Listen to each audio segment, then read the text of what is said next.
ദിവസങ്ങൾക്ക് ശേഷം ADGP MR Ajith കുമാറിനെ ക്രമസമാധാന ചുമതലയിൽ നിന്നും മാറ്റി മുഖം രക്ഷിക്കാൻ ശ്രമിക്കുകയാണ് സർക്കാർ. താങ്കൾ എങ്ങനെയാണ് ഈ നടപടിയെ കാണുന്നത്? ഇത് രക്ഷാ നടപടിയാണ്. മുഖ്യമന്ത്രി അദ്ദേഹത്തെ രക്ഷിക്കാൻ എടുത്ത നടപടി രക്ഷാ നടപടിയാണ്. അല്ലാണ്ട് നടപടിയാണെന്ന് ആരെങ്കിലും പറയൂ? ശിക്ഷാ നടപടിയാണെന്ന് ആരെങ്കിലും പറയൂ? ലോകത്ത് ആരെങ്കിലും പറയൂ? കോമൺ സെൻസ് ഉള്ള ഒരാൾക്ക് പറയാൻ പറ്റുമോ? ഇതൊരു ഞാൻ ചോദിക്കുന്ന ഡിപ്പാർട്ട്മെന്റിൽ ട്രാൻസ്ഫർ ഇല്ലേ? ഒരു റൂമിൽ നിന്ന് മറ്റൊരു റൂമിലേക്ക്, ഒരു കസേരയിൽ നിന്ന് മറ്റൊരു കസേരയിലേക്ക്, ഒരു ഡെസിഗ്നേഷനിൽ നിന്ന് മറ്റൊരു ഡെസിഗ്നേഷനിലേക്ക് സ്വാഭാവികമായിട്ടും പോകുന്ന അതെല്ലാം നടപടിയാണോ? സർവീസ് ചട്ടമനുസരിച്ച് നടപടിയല്ല സ്ഥലമാറ്റം. അതിനെ നടപടി എന്ന് വിളിക്കുന്നുണ്ടെങ്കിൽ അത് വിവരമില്ലായ്മയാണ്, ബുദ്ധിയില്ലായ്മയാണ്, കാഴ്ചപ്പാടില്ലായ്മയാണ്. ജനങ്ങളെ വിഡ്ഢികളാക്കുന്നതിനൊരു പരിധിയും പരിമിതിയുമുള്ളൊരു സർക്കാർ. CPI-ക്കാരുടെ അവകാശവാദം കണ്ടപ്പോൾ ഞാൻ ചിരിച്ചുപോയി. എന്ത് നാണം കെട്ട ഒരു കമന്റാണ് CPI പറഞ്ഞിരിക്കുന്നത്.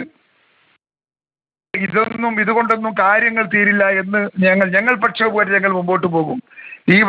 ഈ പറയുന്ന ചൊക്കള വിദ്യ കൊണ്ടൊന്നും നമ്മളെ ജനങ്ങളെ വിശ്വസിപ്പിക്കാമെന്നോ അല്ലെ അവരെ ശാന്തരാക്കാമെന്നോ നിങ്ങൾക്ക് ഇടതുപക്ഷം ധരിക്കുന്നുണ്ടെങ്കിൽ അത് മിഥ്യാബോധം എന്ന് മാത്രമേ ഞാൻ പറയുന്നുള്ളൂ.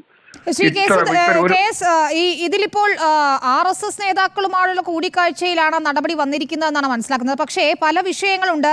ഏതാണ്ട് ഒരു ഡസനോളം പരാതികളുണ്ട് ADGP MR അജിത് കുമാറിനെതിരെ ആരോപണങ്ങളുണ്ട്. അതിലൊന്നും തന്നെ യാതൊരു മിണ്ടാട്ടവും ഇല്ല എന്നതും ശ്രദ്ധേയമാണ്.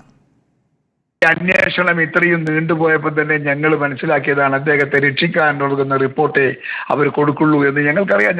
നമ്മൾ പലരും പറഞ്ഞില്ലല്ലോ. ഞാൻ അഭിപ്രായം പറഞ്ഞിരുന്നു അതിനകത്ത് ഒരു നടപടിയും വരാൻ സാധ്യതയില്ല എന്ന് ഞാൻ പറഞ്ഞിട്ടുണ്ടായിരുന്നു. അതുകൊണ്ട് ഇതൊക്കെ ഒരു ജനങ്ങളെ കണ്ടുകെട്ടുവാണ്. എന്നിട്ട് നടപടിയെടുത്തു എന്ന് അവകാശപ്പെടുവാണ്. സാമാന്യ ബുദ്ധിയുള്ള ഒരാളെ പോലും അത് വിശ്വസിപ്പിക്കാൻ ഈ ഗവൺമെന്റിന് സാധിക്കില്ല എന്നതാണ് എനിക്ക് പറയാനുള്ളത്. മുഖ്യമന്ത്രി ഇനിയും വഷളാകാതിരിക്കാൻ ബുദ്ധിപൂർവ്വമുള്ള പ്രവർത്തനത്തിലേക്ക് പോകണമെന്ന് ഞാൻ അദ്ദേഹത്തെ ഉപദേശിക്കാൻ ആഗ്രഹിക്കുകയാണ്. പ്രതിപക്ഷം എങ്ങനെയാണ് ഇനിയിപ്പോൾ ഇതിനെ നേരിടാൻ പോകുന്നത്? ശ്രീ KS, ഞങ്ങൾ പ്രഖ്യാപിച്ച പ്രക്ഷോഭമായിട്ട് ഞങ്ങൾ പോകും.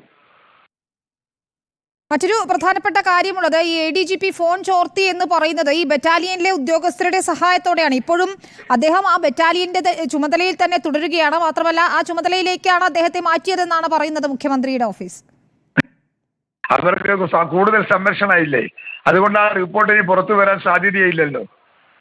അതാണ് അദ്ദേഹത്തിന്റെ ട്രാൻസ്ഫർ കൊണ്ടുണ്ടായ ഗുണം. ഈ കേസിന് എന്താ പ്രതികരിക്കേണ്ടത്?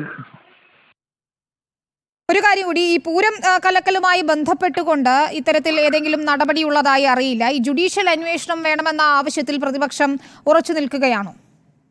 നിൽക്കുന്ന ഈ പോലീസിന്റെ ഞാൻ ചോദിക്കുന്ന ഈ ഡിപ്പാർട്ട്മെന്റിൽ ഏത് ഉദ്യോഗസ്ഥനെ കൊണ്ട് അന്വേഷിപ്പിക്കാനാ? ഏതെങ്കിലും ഡിപ്പാർട്ട്മെന്റ് അന്വേഷണം വന്നു കഴിഞ്ഞാൽ മേലുദ്യോഗസ്ഥൻ അവന് കൊടുക്കുന്ന ഒരു ഡയറക്ഷൻ ആയിരിക്കും അവന്റെ റിപ്പോർട്ട് സ്വാഭാവികമായും. അതുകൊണ്ട് അതിനകത്ത് ഒരു സത്യസന്ധമായ റിപ്പോർട്ട് ഒരിക്കലും വരില്ല. ഈ പറയുന്ന ഏത് ഏജൻസി അന്വേഷിച്ചാലും അതിനകത്ത് സത്യസന്ധമായ റിപ്പോർട്ട് വരില്ല. സത്യസന്ധമായ റിപ്പോർട്ട് വരണമെങ്കിൽ ജുഡീഷ്യൽ എൻക്വയറി തന്നെ വേണം. ആരോടും ബാധ്യതയില്ലാത്ത, ആരോടും കടപ്പാടില്ലാത്ത, നാടോട് മാത്രം കൂറുള്ള ഒരു ജുഡീഷ്യൽ ഓഫീസറുടെ നേതൃത്വത്തിൽ അന്വേഷണം നടന്നാൽ മാത്രമേ സത്യസന്ധമായ അന്വേഷണ റിപ്പോർട്ട് ഉണ്ടാക്കാൻ സാധിക്കൂ എന്നാണ് ഞങ്ങളെ വിശ്വാസം. ഒരു നടപടി സ്വീകരിക്കുമ്പോൾ അതിനൊരു പരിഹാരം വേണം. ആ പരിഹാരം വേണമെങ്കിൽ കൃത്യമായ അതിന്റെ കാഴ്ചപ്പാടും കൃത്യമായ അതിന്റെ സംഭവവും നമ്മുടെ റിപ്പോർട്ടിലേക്ക് വരണം. അത് വരില്ല. ഈ പറയുന്ന അന്വേഷണങ്ങളിൽ ഒന്നും അങ്ങനെ റിപ്പോർട്ട് കിട്ടാൻ സാധ്യതയില്ല.